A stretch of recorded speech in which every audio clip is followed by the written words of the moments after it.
Après Thierry Poudrier vendredi dernier, les Ducs d'Angers viennent d'officialiser un recrutement haut de gamme.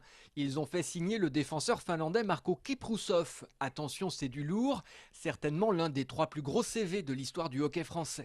Champion du monde, 4 fois vice-champion du monde, médaillé de bronze aux Jeux Olympiques, 51 matchs en NHL à son compteur. À 36 ans, c'est véritablement le joueur d'expérience dont les Ducs avaient besoin. Je pense oui, beaucoup d'expérience et puis une soif de gagner parce qu'on voit que partout où il allait, il est revenu avec des titres, donc c'est important pour nous. Le mot historique est un peu fort, mais tout de même, c'est la première fois que les présidents de l'ABC et de l'Étoile d'Or Saint-Léonard débattent face à face. Cela se passe cette semaine dans l'émission Sport 7.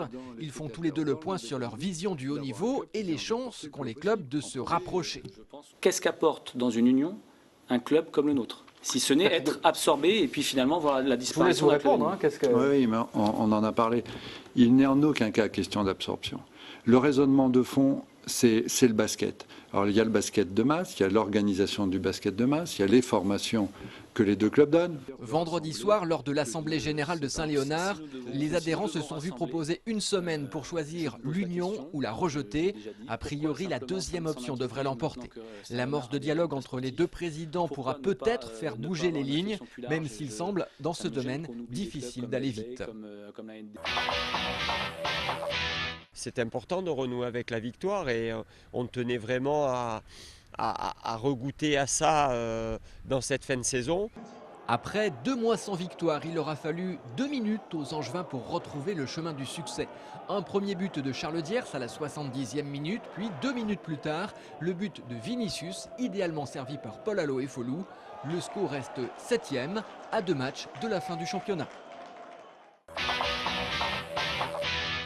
Ah, c'est le vrai parcours du combattant là, pour aller chercher ses flèches. Tout à fait. Oh, c'est le plaisir du campagne. Et c'est un vrai plaisir de campagne que les archers ont vécu dimanche au château de Brissac.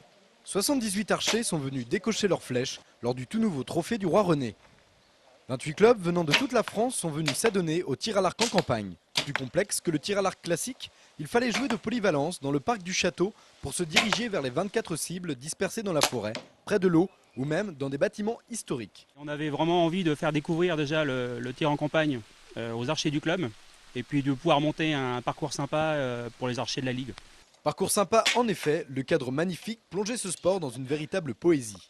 Les archers du jour se transformaient alors en Robin des Bois des temps modernes, munis d'arcs tout de même plus sophistiqués. Il y a les arcs à poulie, il y a les arcs classiques avec viseur et les arcs classiques sans viseur.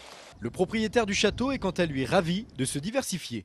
Nous avons eu l'idée avec la SGTA d'Angers de consacrer une journée à l'arc avec d'une part une compétition, le trophée du Roi René, et d'autre part des animations pour le public avec les archers d'Ancenis. Et c'est une grande première.